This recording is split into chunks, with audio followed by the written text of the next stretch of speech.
What is up? This is our talks. My name is Grim, and I hope you're having a great day. Now that we've hit episode 4, I kind of have an idea where I want to go with this series in terms of the structure. Today's subject isn't going to be about a painting, but of a historical figure. So every 4 episodes will feature 2 artists' paintings during an art movement or era, such as the Italian Renaissance, as well as an art movement or a period of art and a notable person during the time. Since I brought up the Italian Renaissance, I'll give you some quick knowledge on the era before we get into it. The French word Renaissance, translated to English, means rebirth. It was the age of cultural revival and renewed interest in classical antiquity. Classical antiquity was the age of ancient Greece and ancient Rome, spanning from the 8th century BCE to the 6th century CE. The Renaissance, on the other hand, lasted from the 14th century to the 17th century, peaking between the 15th century and the 16th. The Italian Renaissance is best known for its accomplishments in painting, architecture, literature, music, and sculpture. Which leads us to today's historical figure who was unrivaled with a hammer and chisel, Paparazia De Rossi. De Rossi was born in Bologna, Italy in the year 1490, fell ill and died before her 40s in 1530.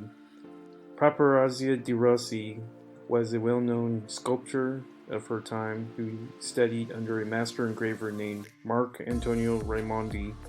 One of the ways she gained her claim to fame was most likely her winning a competition to create a sculpture for the Bologna church.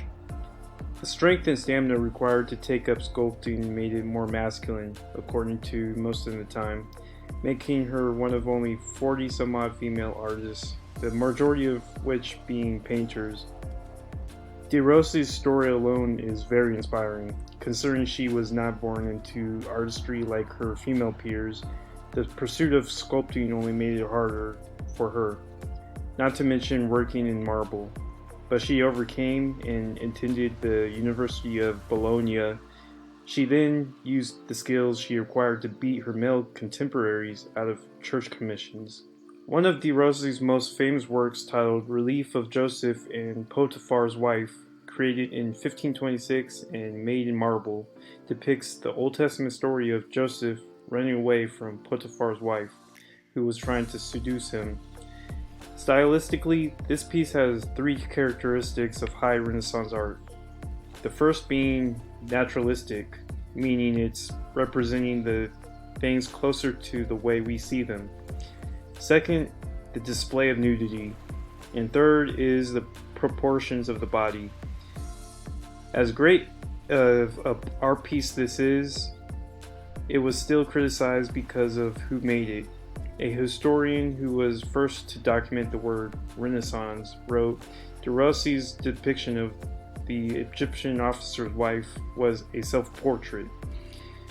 He continued by claiming that her affection for a young nobleman allowed her to illustrate her denial of love. And about 494 years later, Relief of Joseph and Potiphar's Wife now sits in the Museum of San Petronio in Bologna, and De Rossi remains a legend of her time.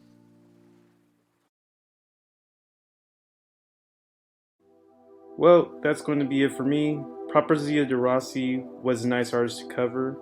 Having no prior knowledge of most of the people I talk about, it's kind of exciting to share their stories. If you have any comments or if you have any feedback, drop them below. Tell me what you liked or what you didn't like. Hope to see you next time. Hit subscribe for more and have a nice day. Peace.